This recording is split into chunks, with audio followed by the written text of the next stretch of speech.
श्री राधा कृष्णाय नमो नमः।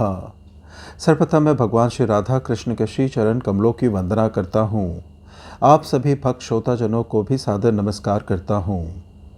ग्रंथ श्री श्री राधा रससुधा निधि से आज हम उस अध्याय का श्रवण करेंगे जहाँ राधा रानी को अभिसारिका होने की संज्ञा दी गई है, जो इस ग्रंथ में इस प्रकार से वर्णित है।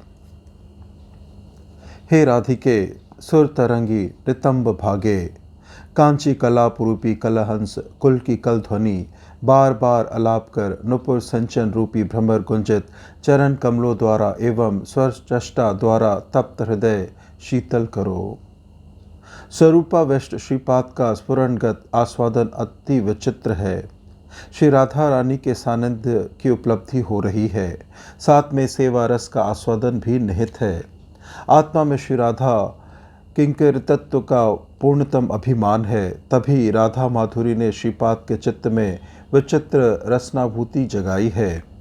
स्फुरण में उनकी स्वयं की कोई चेष्टा नहीं, स्फुरण स्वाभाविक है। हृदय योग्य हो तो लीला प्रवाह स्वयं चित्त में प्रकट हो जाता है। गुण में अंतकरण में स्वच्छंद भाव से लीला की स्फूर्ति नहीं होती। साधन भक्ति साधक के चित्त को क्रमश गुणातीत बना देती है। श्री भगवान ने श्री उद्धव से कहा, भक्ति द्वारा साधक के चित्त को गुणातीत करना मेरा ही काम है। हे उद्धव, मरणशील मनात्मा जब समस्त कर्मों का त्याग कर मेरे प्रति आत्मसमर्पण करता है तो मैं उसी ज्ञानी योगियों से भी अधिक वैशिष्ट संपन्न करने की इच्छा करता हूँ। वह अमृतत्व प्राप्त कर मेरी आत्मभूत अर्थात गुणातीत मेरी ही पार्षद देह प्राप्त कर मेरी सेवा पाकर धन्य होता है। अभिष्ट के चरणों में मन के रहने से मन की कोमलता या सरसता समझ में आती है। लीला की कृपा से ऐसी अवस्था होती है कि अभिष्ट के रूप गुणादि को भूलने की चेष्टा करने पर भी नहीं भूल पाते। मुझ जैसे जीव की अवस्था इसकी ठीक उल्टी है। संसार देहाकदि भूलना चाहूँ तो भी नहीं भुला पाता। मुझ सरीखे जीव की ऐसी दुर्वस्था है कि श्री राधा कैकंग की उपादेयता जानकर भी उसे ग्रहण नहीं कर सका। क्षण भंगुर देह के आवेश में विमत्त बना हुआ हूँ। देहावेश में ही अनर्थ है, मन को अन्यत्र हटा ले जाता है। शील ठाकुर महाशय ने मुझ जैसे जीव को उपदेश देते हुए कहा है, आन कथा ना बलव आन कथा ना सुनिव, सकली करव परमार्थ, प्रार्थना करव सदा अभिष्ट लालसा कथा, इहा बिना सकली अनर्थ। राधा किंकरियों के प्राणों में कैसी कोमलता है, कैसे मधुमेह है उनके अंतसः। हे रे दुह लावनी दुहु, संभाषण सुनुई सखी, आखी शवन जुड़ाए। श्रीपाद का चित्त मन लीला राज्य में है। सिद्ध स्वरूप में श्रीमती की अभिसार लीला का स्फुरन उन्हें प्राप्त हुआ है। वंशीधारी के पागल करने वाले वंशी स्वर से श्रीमती अवशंगी हो गई थी। स्वरूपाविष्ट श्रीपद किंकरी रूप में श्री कृष्ण कथा की सहायता से उनके देह मन में अभिसार की योग्यता ले आए हैं। उन्होंने शिव प्रहस्तों से श्रीमती को अभिसार योपयोगी वेश में सजा दिया है। प्रेम दीवानी की सेवा है।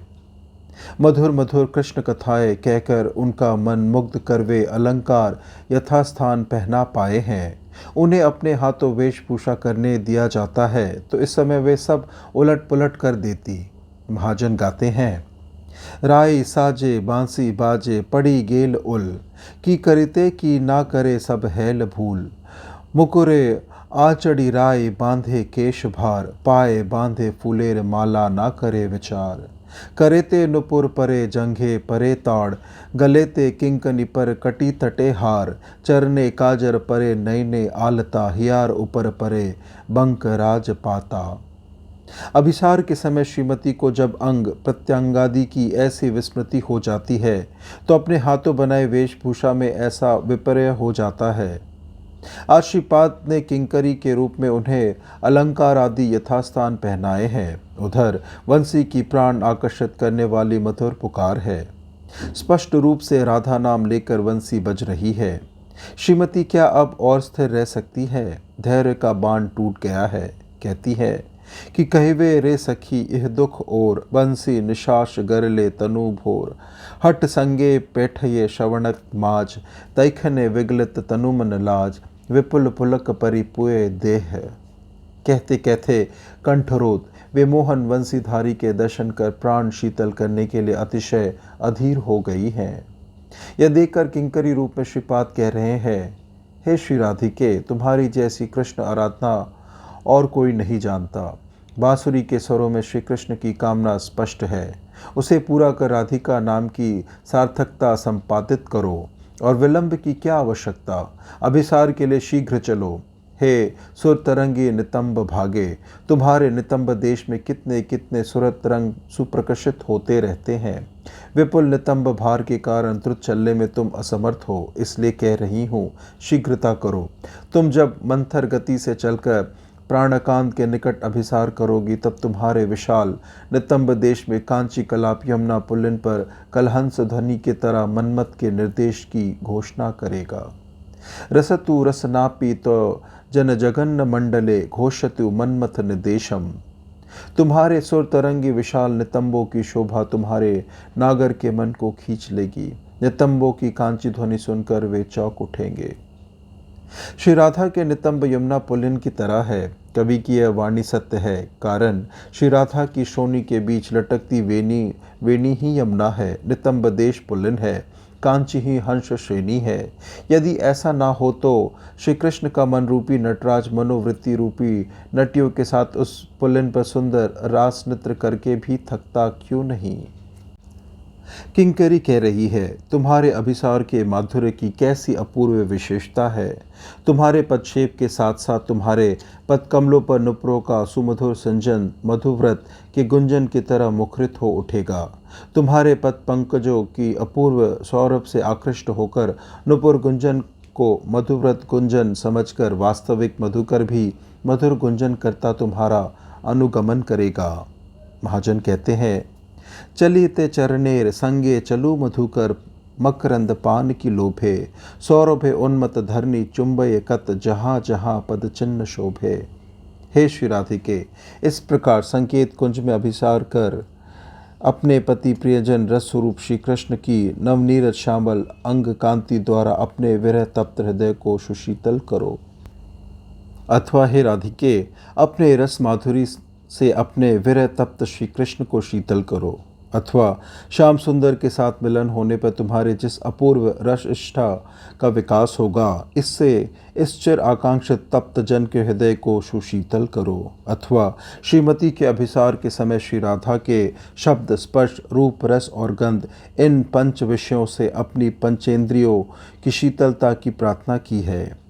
श्रीपाद ने श्रीमती की कांची ध्वनि सुनकर, कानों नितंबों की शोभा देखकर, आँखों गमन लीला माधुरी के वर्णन से, जिह्वा भ्रमर गुंजित पद कमलों की गंध से, नाक और श्रीचरण स्पर्श से तवगेंद्रिय को सुशीतल करने की प्रार्थना व्यक्त की है। स्वरूपस्थ प्रार्थना है, तभी प्रार्थना की ऐसी माधुरी है।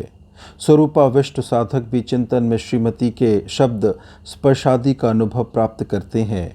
स्वरूप आवेश जैसी मीठी वस्तु जगत में और कुछ नहीं। उससे साधक को यही लगता है कि वह श्रीमती के निकट है। संसार आसक्ति कम हो जाती है। स्मरण क्रमश निविड़ से निविड़तर हो जाता है। धीरे धीरे स्फुरन आता है। श्रीपाद की लीला रस की अवच्छिन्न स्फुरन धारा चल रही है। इस प्रकार से ग्रंथ श्री श्री राधा रस सुधा निधि से आज के अध्याय की संपन्नता होती है, जहाँ पे हमने श्री राधा रानी के अभिसारिका होने की संज्ञा का वर्णन का श्रवण किया। श्रवण करने के लिए और अपना बहुमूल्य समय देने के लिए आपको धन्यवाद। त्रुटियों के लिए क्षमा प्रार्थी हूँ। श्री राधा कृष्णाय नमो नमः।